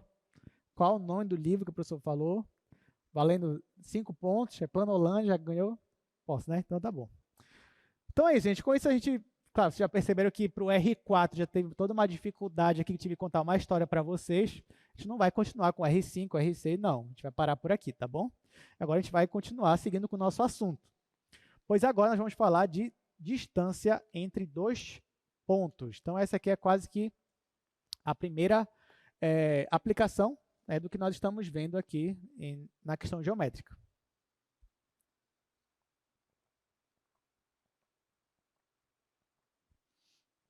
E vocês gostaram da Planolândia? Olha, a primeira vez que eu vi essa história aqui, vamos voltar aqui para o quadro rapidinho. A primeira vez que eu vi isso daqui foi aqui no Newton, inclusive. Eu era monitor e quem estava aqui era o professor Joaci, que até as aulas dele no Newton. E quando ele me contou essa história aqui, eu ali fiquei fascinado. Eu falei, nossa, não acredito. Aí eu comprei o livro, li todo o livro, e o livro é muito bom mesmo. Então indico aí vocês, porque de fato isso aqui foi o que me deu uma ideia de o que seria, né, a quarta dimensão. E aí por isso que eu sempre falo disso também para os alunos quando a gente está falando nesse aspecto aqui geométrico, tá? Então vamos lá, vamos falar de distância entre dois pontos. Então, vocês já perceberam que a gente vai, toda vez que eu falar de geometria, eu não vou me delongar em todos os RNs. Eu vou sempre parar no R3. Então, toda vez que eu falar de geometria, a gente vai ver o R1, o R2 e o R3. Porém, o que nós aprendemos hoje aqui em sala, tá? Aquela adição, multiplicação por escalar, igualdade, você descobriu que isso vale para qualquer espaço Rn, tá bom? Só na hora de desenhar, por dificuldades técnicas, já que nós estamos no mundo tridimensional, na hora de desenhar, eu vou realmente me limitar ao R1, R2 e R3. Mas o que nós aprendemos aqui vale para qualquer RN. Então, se você quiser, você pode sair daqui dizendo assim, olha, hoje eu aprendi a lidar com a quinta dimensão. E você aprendeu mesmo, porque você já sabe somar dois vetores do R5, por exemplo. Ah, eu aprendi a 10ª dimensão hoje. Você pode falar isso. Você sabe até multiplicar um escalar com um vetor da 10ª dimensão. Então, é isso. Mas tá, vamos falar aqui distância entre dois pontos, começando pela distância na reta. Bom, distância na reta, creio que seja o mais simples para a gente, né? Ó, digamos que você tem a sua reta e você tem dois pontos na reta, o ponto P e ponto Q. Olha só. Aqui nós temos a origem, tá, da reta, e aqui nós temos o ponto P, e aqui temos o ponto Q. Esses x1 e x2 são as coordenadas do ponto P e do ponto Q. Então, eu quero descobrir quanto vale a distância de P para Q. O que eu faço? Vamos aqui para o quadro. Lembrando que a gente está falando de distância agora, tá? Então, vou dar um exemplo aqui numérico, acho que para ficar mais fácil a gente entender. Então, imagina que você tem aqui a reta. Imagina que a origem está bem aqui. Imagina que o ponto P está bem aqui. Imagina que o ponto Q está bem aqui. Então, assim como na figura, o ponto P e o ponto Q, eles têm coordenadas. Então, por exemplo, o ponto P, digamos que aqui é 1. Então, aqui é 1, aqui é 2, aqui é 3. Continuando, aqui é 3, 4, 5, 6, 7. Então, olha só, a coordenada do ponto P é a coordenada 3. Do ponto Q é a coordenada 7. O que significa também esse número 3 aqui? Significa que o seu ponto P ele está a 3 unidades da origem. Ou seja, do 3 até a origem, que é o 0, eu tenho exatamente 3 unidades. Tá? Então, daqui para cá, eu tenho 3 unidades. O que significa esse número 7 aqui? Significa que do ponto Q até a origem, eu vou ter exatamente 7 unidades. E agora eu pergunto o seguinte, tá, mas a minha pergunta é, qual é a distância do ponto P para o ponto Q? E aqui, ó, só pelo que a gente escreveu aqui, você consegue perceber o seguinte, você tem essa distância daqui até aqui, vale 7. E você tem a distância daqui para cá, que vale 3. Você só não tem essa daqui, que é a que você quer, mas não tem problema. Porque se você tem toda essa distância aqui e você tem essa, como é que você chega nessa daqui? Você só diminui. Então, se você pegar isso daqui e tirar exatamente esse pedaço aqui, você vai ter isso daqui. Daqui, nesse caso, vale quanto? Vale 4. 7 menos 3 igual a 4. Então, ó, isso daqui, essa distância daqui para cá, que é que nós chamamos da distância, vou colocar assim, D, que é a distância do ponto P até o ponto Q. Nesse caso aqui, ó, eu aprendi que a distância de P até Q vai ser 7 menos 3. 7 menos 3, que nesse caso é igual a 4. Só que tome cuidado, tá, gente? Eu poderia fazer, ao invés de 7 menos 3, fazer 3 menos 7? Poderia, até poderia. Só que nesse caso, quando você faz 3 menos 7, vai dar menos 4, vai dar número negativo. E distância, para a gente, é sempre positiva. Então, para que isso aconteça, na hora que eu vou definir distância, eu vou definir distância com módulo. Tá? Então, eu vou definir isso aqui, ó, como se fosse o módulo dessa subtração aqui. Aí, quando eu defino com módulo, aí sim, eu vou sempre obter aqui o número positivo. Se não fosse 3 e 7, se fosse x1 e x2, que nem está lá no nosso exemplo, no slide, né? Então, como é que ficaria a distância? Nesse caso, ó, a distância de P até Q, supondo que P é x1 e aqui é Q é x2, ficaria módulo de x2 menos x1. Tá? Então, essa que é a distância. Então, você pega as coordenadas, subtrai e tira o módulo. Mas tem outro jeito de você falar a mesma coisa aqui, que é um jeito até mais bonito. Qual é? Isso daqui é a mesma coisa que isso aqui, ó. Raiz quadrada de x2 menos x1 ao quadrado. Então, você aprendeu lá com o professor Raimundo ou com o professor Emerson que sempre que você tiver raiz quadrada de x quadrado, quanto dá isso daqui? Só x? Módulo de x, né? Então, vocês aprenderam isso lá. Então, da mesma forma, ó, raiz quadrada de alguma coisa ao quadrado é módulo de x. O inverso também vale. Então, o módulo é a mesma coisa que raiz daquilo ao quadrado. Foi o que eu fiz aqui, ó. Transformei esse módulo para a raiz dessa subtração aqui ao quadrado. Aí eu posso chamar também esse x2 menos x1, posso até chamar de ΔX, né? Chamando isso aqui da diferença. Então, a distância seria a raiz quadrada de ΔX ao quadrado. Aí você me pergunta, professor, mas por que o senhor transforma uma coisa que era tão simples numa coisa assim? Eu não poderia usar só isso daqui? Poderia. Ah, então o senhor usou isso aqui para dificultar a minha vida? Não. Foi para facilitar a sua vida. Às vezes, a gente que é professor, a gente faz uma coisa que na hora parece que vai complicar a sua vida, mas no futuro você entende por que a gente fez isso daqui. Então, quando eu for para o R2 e para o R3, você vai entender por que eu fiz essa transformação daqui para cá. Né? Mas, por enquanto, sim, você poderia só usar essa expressão aqui que você ia obter aí a distância entre dois pontos. Vamos lá, continuando aqui, ó.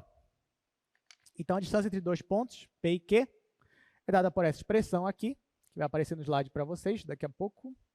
Aí, ó, que foi o que a gente acabou de ver no quadro.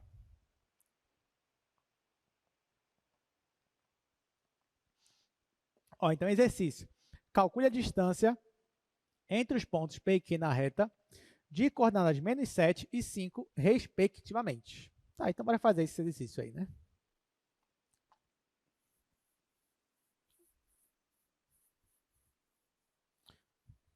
Já que a gente tem muito tempo, né? Vocês não vão sair daqui tão cedo. Então, vamos lá. Exercício. Tá, deixa eu só ver. Ó. O ponto P é menos 7, ponto Q é 5. Então, venho aqui. Faço aqui a minha reta. A origem vou jogar para cá. O ponto P vou jogar para cá. Ele é menos 5. O ponto Q vou jogar para cá. Vale 7. Tá? Então, olha só. Eu quero saber aqui qual é a distância de P até Q. Eu nem precisava desenhar, se eu não quisesse. Porque você já tem a expressão. Então, se você quiser usar logo a expressão, pode usar. Qual é a expressão? Ó, distância, vou fazer aqui embaixo. Distância do ponto P até o ponto Q, já que eu estou no R1, vai ser o módulo de uma coordenada aqui menos essa. Então, vai ser essa menos essa, ou essa menos essa, tanto faz. Então, vou fazer 7 menos 5. Ó, tome cuidado que aqui tem dois sinais negativos, né? O primeiro é por causa da fórmula, que está bem ali, e o segundo é porque o número é negativo. Tá? Então, menos com menos você já sabe que vai dar mais, e aí isso aqui vai ser módulo de 7 mais 5, que vai dar 12, né? Módulo de 12 é 12. Então, a distância entre eles é 12. Nossa, mas como é que deu 12 se um era 7 e outro era menos 5? Faz sentido, né? Porque aqui, ó, quer dizer que a distância de P para 0, daqui para cá, eu tinha 5 unidades. E daqui até aqui, eu tinha 7 unidades. Então, no caso, ó, já que eu quero essa distância daqui para cá, ficaria 5 mais 7, 12. Então, é por isso que deu. Né? Então, quando eu tenho dois pontos que estão de um lado e de outro da origem, então, no final, você vai acabar somando aqui essas posições aqui, e aqui, nesse caso, deu 12. Então, bem simples, né? Tá fácil. Boa questão de prova ou não? Não, né? Não é uma boa questão de prova. A questão de prova boa é R3, R2. Então, vamos lá. Como é que a gente calcula agora a distância no plano? Então, ó, no plano, imagina agora que você tem o ponto P e o ponto Q. Eu quero calcular a distância entre eles. Então, agora não vai ser simplesmente o módulo. Então, vou até já começar a fazer aqui no quadro, só para a gente entender melhor.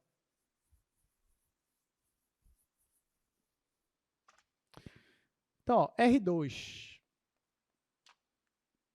Então, no R2, nós estamos no plano.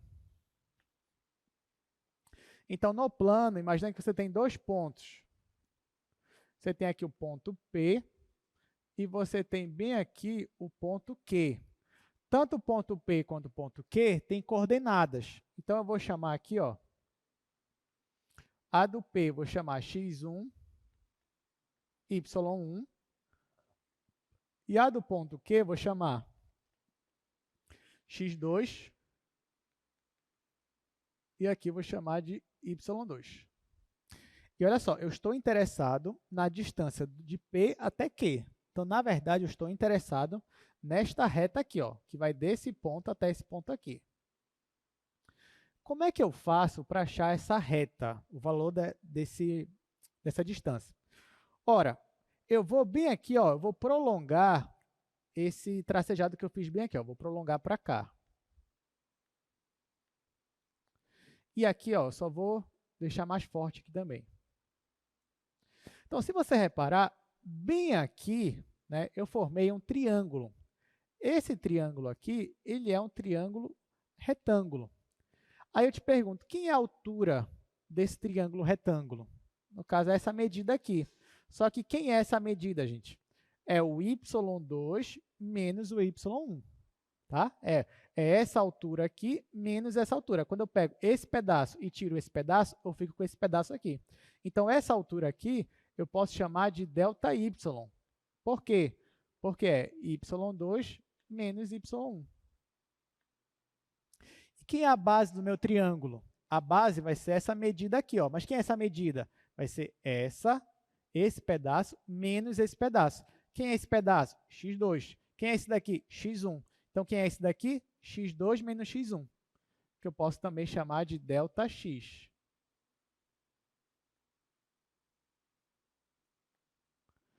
ΔX é igual a x2 menos x1. Gente, se eu tenho um triângulo retângulo, né? Eu tenho aqui, ó, ΔX e ΔX. O que eu vou usar aqui mesmo? Teorema de Pitágoras, né? Então, o famoso teorema de Pitágoras, onde a hipotenusa é justamente a distância que eu quero achar. Então, venho aqui, ó, a hipotenusa, que é essa distância aqui, ao quadrado, é igual a esse cateto aqui ao quadrado, que eu vou chamar de ΔX, ou se você quiser chamar também x2 menos x1, pode. Então, eu posso chamar ou de ΔX ou de x2 menos x1 ao quadrado, mais esse outro cateto aqui ao quadrado. Esse outro cateto é y2 menos y1 ao quadrado. Se eu quero isolar aqui a minha distância, basta eu tirar a raiz quadrada. Como a distância é sempre positiva, então aqui vai ficar sempre positivo da raiz quadrada, né? Então, a distância do ponto P até o ponto Q vai ser raiz quadrada. Aqui eu posso chamar de ΔX e ΔY, né? Tanto faz. Aqui vou permanecer x2 menos x1 ao quadrado, mais y2 menos y1 ao quadrado. Então, essa daqui seria a fórmula da distância entre dois pontos no plano. Agora, olha só a fórmula. Raiz quadrada disso daqui ao quadrado, mais isso aqui ao quadrado. E olha aquilo que eu fiz no início, ó, quando eu tinha só na reta. Aqui, ó, olha para a reta a distância entre dois pontos. Eu não poderia dizer que era a raiz quadrada disso menos isso ao quadrado? No R2, ficou uma coisa muito parecida. A única coisa que aconteceu foi que acrescentou aqui y2 menos y1 ao quadrado. Não, pode perceber, isso daqui é muito parecido com isso daqui. A única diferença é que aqui, como nós estamos no R2, apareceu aqui a componente y. Então, você já até sabe o que vai acontecer no R3, né? Vai ser a mesma coisa, raiz quadrada de ΔX ao quadrado mais ΔY ao quadrado mais ΔZ ao quadrado. E na quarta dimensão, vai ter mais um delta ao quadrado. Na quinta dimensão, mais um delta ao quadrado. E assim por diante. Vamos fazer um exercício aqui, né? Antes da gente ir para o R3. Então, aqui é só a expressão que eu acabei de mostrar para vocês. A questão de dois pontos aí no plano. Vamos fazer aqui exercícios. Então, olha só. Se eu tenho C, esse ponto 3, 2, eu quero calcular a distância de P até C, sendo que P é esse ponto aí. Então, vamos fazer rapidamente, que já está acabando nossa aula.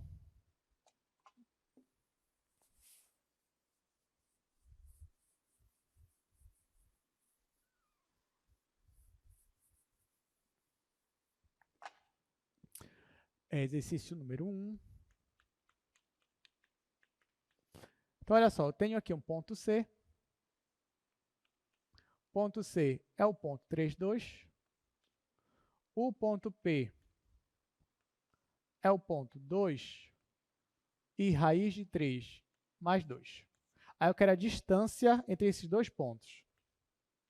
Aqui eu poderia desenhar, né, ou poderia fazer direto pela fórmula. Então, como é que ficaria direto pela fórmula? A distância do ponto P até o ponto C ficaria raiz quadrada. Aí eu faria, ó, 3 menos 2. 3 menos 2. Aí coloco o quadrado. Mais, pela fórmula, 2 menos isso daqui. Então, 2 menos isso daqui. Vou até colocar assim, mais um parênteses. 2 menos raiz de 3 mais 2. Então, eu diminuo esse menos esse, ainda coloco aqui ao quadrado. No final, eu vou tirar a raiz quadrada disso daqui. Ah, professor, está muito grande. Não está. Quando você for desenvolver, você vai ver que vai ficar fácil. Ó, por exemplo, aqui, gente. 3 menos 2 é 1. 1 ao quadrado é 1. Então, aqui, ó, você já pega que isso aqui é 1. Então, aqui vai ficar igual a raiz quadrada de 1 mais. Agora, aqui, ó, você tem um menos e aqui você tem raiz de 3 mais 2. Então, esse menos vai ficar menos raiz de 3 e aqui menos 2. Então, vai ficar aqui 2 menos raiz de 3 e aqui menos 2. Só que ainda vou elevar ao quadrado. Tá? Entenderam essa parte aqui? Só o negativo trocando sinal. Aí aqui, olha como ficou aqui dentro. 2 menos 2. Aí eu corto esse com esse. Então vai ficar menos raiz de 3 ao quadrado. Que dá quanto menos raiz de 3 ao quadrado? Dá 3. Então a distância entre esses dois pontos vai ser raiz de 1 mais 3. 1 mais 3 é 4. Raiz do número 4 é 2. Então, a distância aqui, ó, é 2 entre esses dois pontos. Então, por mais que apareceu aqui uma raiz quadrada, ou seja, apareceu um número irracional aqui, mas ainda assim a resposta aqui deu um valor inteiro, né? Então, você tem a distância aí igual a 2. Muito bem, eu vou deixar aqui mais um exercício para casa, porque eu ainda quero ver ainda hoje a parte do R3, tá? Mas é bem breve, falta pouco tempo mesmo. Então, olha só, exercício número 2. Determine o conjunto de todos os pontos P do plano que distam 2 unidades de C. Então, você vai pegar o mesmo ponto C que você tinha antes, pode até colocar ele no plano cartesiano, e você vai pegar todos os pontos que estão à mesma distância. E qual é essa distância que eu quero? Distância 2. Claro que isso inclui aquele ponto P, que a gente achou ainda agora, mas também inclui outros pontos que estão na mesma distância. Eu vou pular isso daqui, mas é porque na aula que vem isso aí vai ficar muito mais claro para a gente. Né? Claro que isso aí vai me dar a equação de uma circunferência, que é assunto da próxima aula. Enfim, mas também vocês já podem fazer na casa de vocês. Tá, para encerrar nossa aula, gente, só queria falar rapidamente da distância no espaço. Então, olha só, eu tenho agora aqui dois pontos, A e G, e eles estão no espaço. Como é que eu faço para calcular a distância entre eles? Eu vou fazer de uma forma, até pelo tempo, né? Eu vou fazer de uma forma mais simples, eu creio que seja mais didática, e depois a gente comenta um pouquinho aqui. Ó, vamos fazer um exercício aqui para esse do R3. Vamos primeiro, vemos que eu tenho aqui um ponto. Eu estou agora no espaço, né? Aqui é x, aqui é y e aqui é z. Digamos que eu tenho um ponto bem aqui, vou chamar de ponto P. Ele tem aqui uma projeção aqui embaixo. Essa projeção dele vou chamar aqui de P'. E digamos primeiro que eu quero achar a distância desse ponto P para esse ponto bem aqui, ó, ponto O. Né, que estrategicamente eu coloquei aqui como sendo a origem, só para facilitar a nossa conta. Depois a gente coloca a forma geral. Como é que seria isso daqui, gente? Como é que eu faço a distância daqui para cá? Primeiro, eu quero pegar esse ponto e achar as coordenadas dele, em x, em y e z. Então, vem aqui, ó, aqui seria, como a gente já comentou, essa seria a coordenada dele em x, vou chamar de x0. Essa daqui seria a coordenada dele em y, y0. E daqui, ó, você faz uma reta, ligando aqui, ó, esses dois pontos, vou fazer ela aqui tracejada. E essa mesma reta bem aqui, eu vou projetar ela aqui em cima. Então, vai ficar algo mais ou menos assim. Isso daqui é o que eu vou chamar de Z0. Tá? Então, ó, com isso, para esse ponto P, eu tenho coordenada x0, y0 e z0. E aí, lembrando, o que eu quero? Eu quero achar a distância daqui até aqui. Ou seja, eu quero saber a distância desse ponto para esse ponto. O que eu faço? Bom, se você observar, aqui no chão, nós já temos um triângulo retângulo. Pode perceber, ó. Aqui no chão, você tem um triângulo retângulo formado bem aqui, ó. Esse triângulo bem aqui, ó. Nesse triângulo aqui, quem é a base dele? É justamente ΔY, que nesse caso é só y0 menos 0. Quem é a altura dele? É ΔX, que nesse caso é só x0 menos 0. Então, quem seria a hipotenusa dele? Ó, a hipotenusa dele eu vou chamar de R. Se eu aplicar aqui o teorema de Pitágoras, de novo, como eu fiz ainda agora, eu vou descobrir que esse Rzinho aqui, ó, R ao quadrado, é igual a ΔX ao quadrado, que nesse caso é só x0 ao quadrado, mais ΔY ao quadrado, que nesse caso é só y0 ao quadrado. Agora que eu já tenho esse Rzinho aqui, repare que eu tenho um outro triângulo retângulo. Bem aqui, ó, daqui para cá, daqui para cá e daqui para cá, que é um triângulo em pé. Eu tenho um triângulo retângulo deitado e eu vou ter outro em pé. Esse retângulo bem aqui, ó.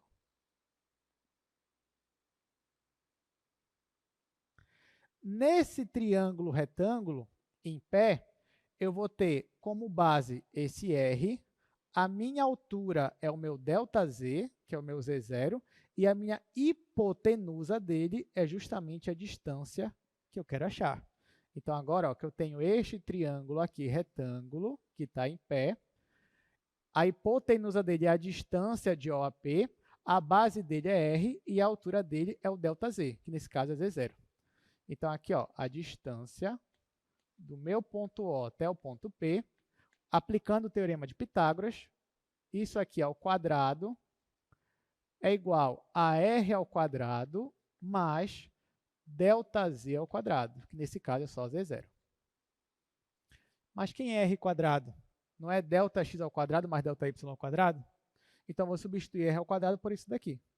Então, ó, a distância de O até P ao quadrado vai ser ΔX ao quadrado mais ΔY ao quadrado mais ΔZ ao quadrado.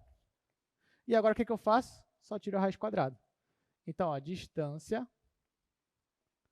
de O até P vai ser raiz quadrada de ΔX ao quadrado, ou se você quiser, vai ficar x2 menos x1, que nesse caso eu estou colocando só como x, vou deixar ΔX ao quadrado, mais ΔY ao quadrado, mais ΔZ ao quadrado. Professor, quer dizer que no final o senhor fez tudo isso para dar a mesma fórmula de antes, né? Só que o ΔZ ao quadrado? Sim, porque era o que a gente esperava. Então, se eu tivesse um elemento do R4, aqui ia aparecer um ΔX mais outro ao quadrado. Tá? Só claro, nesse caso do R4 e o R5, você não ia conseguir mostrar ali geometricamente, né? Mas pelo menos a gente já tem uma noção do resultado que vai dar. Tudo certo, gente? Bom, então é isso, nosso tempo se encerrou, mas não se preocupe, na quarta-feira eu já volto daqui, né, desse assunto, a gente vai rever ele rapidamente, já que a gente viu ele brevemente agora. A gente vai fazer alguns exercícios e continuar nosso conteúdo. Então é isso, obrigado pela presença de vocês e quarta-feira a gente se vê novamente.